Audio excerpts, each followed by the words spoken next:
ঘটনা হইতেছে এখানে ছবিতে ডজার দেখা যাইতেছে, অর্থাৎ আমরা যে রাস্তা দিয়ে বাড়ি যাই অর্থাৎ মধ্যপাড়া যাই সেই রাস্তাটা অনেকদিন ধরে ভাঙা অবস্থায় আছে।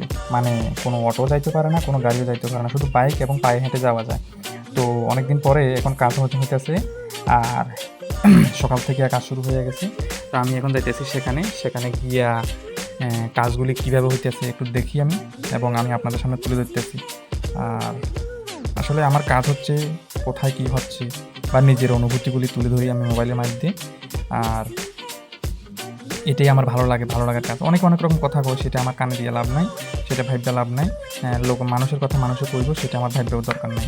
এটা হচ্ছে সেই রাস্তা যেখানে মাটি ফেলাইতেছি, এই যে ডজার মাটি ফেলানোর কাজ চলতেছে। আর অনেক মানুষ ডজার দেখলে, আমরা ছোটোবেলা থেকেই তো একটা ডজার প্রতি একটা ভালোবাসা, যে ডজার কিনবো ছোটোবেলা যখন আসছিলাম। তো যখন বড় হয়ে এলেও আমরা ডজারটা দেখতে আসি, ডজারের কাজ দেখতে আসি। রাস্তাটা আসলে অনেক দিনের ভাঙা, আমরা খুব কষ্ট করে পার করি, বিপদের সময় বা দরকারের সময় পার হইতে পারি না।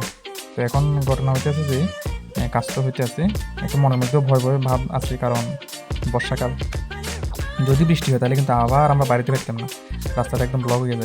এটা ফেলানোর সময় একটু সমস্যা যদিও হয়েছিল, টিপারের চাকাটা মাটির নিচে প্রায় চলে গিয়েছিল, একটুর জন্য কোনো ধরনের সমস্যা হয়নি। যাই হোক, সবাই ভালো আছে, সব কিছু ভালো আছে, এভরিথিং ইজ ফাইন। তো সেজন্য আমিও ভালো আছি, কারণ খারাপ কিছু হোক বা খারাপ কোনো কিছু হয়ে যাক এমন তো কেউ চায় না, তা আমিও চাই না। সেই হিসাবে সব কিছু সুন্দর মতো হলেই হলো। এই যে সেই দৃশ্যটা টেনে তোলা হচ্ছে গাড়িটাকে। ধন্যবাদ সবাইকে।